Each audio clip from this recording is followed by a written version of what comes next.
ஒரு அண்ணனும் தம்பியும். அப்பா இறந்த பிறகு 2 கோடி ரூபாய் சொத்து பிரிச்சாச்சு. இன்னும் கொஞ்சம் சொத்து இருக்கு.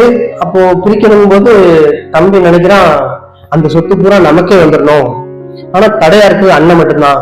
சோ அண்ணனை அப்படி சொல்லி நினைச்சிட்டு பால்ல கலக்க வேண்டியதை கலந்து அண்ணன் கிட்ட கொண்டு போய், அண்ணன் பால் குடிங்கண்ணே. எப்போதும் அண்ணி தானே கொண்டு விடுவா. இல்லண்ணே, இப்போ அண்ணி வெளியில போயிருக்காங்க, குடிக்கணும் அப்படின்னு. சரி, அவர் ஏதோ பேப்பர் பார்த்துட்டு இருந்தாரு. தம்பி போயிட்டாங்க. திடீர்னு அண்ணனோட அழுக சத்தம் கேக்குது.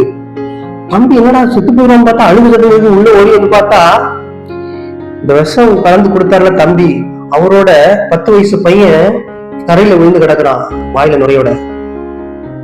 என்னடான்னு பார்த்தா, இந்த பெரியப்பா பால் வச்சிருந்தாரு இல்லையா, அப்ப அந்த பையன் வந்து, பெரியப்பா பால் யாருக்கு? எனக்கு தான்ப்பா வச்சிருக்கேன். பெரியப்பா பால் எனக்கு பிடிக்க, நான் குடிக்கவா? குடிச்சுக்கிறா கண்ணு அப்படின்னு சொல்லி தம்பி குடிச்சிட்டான்.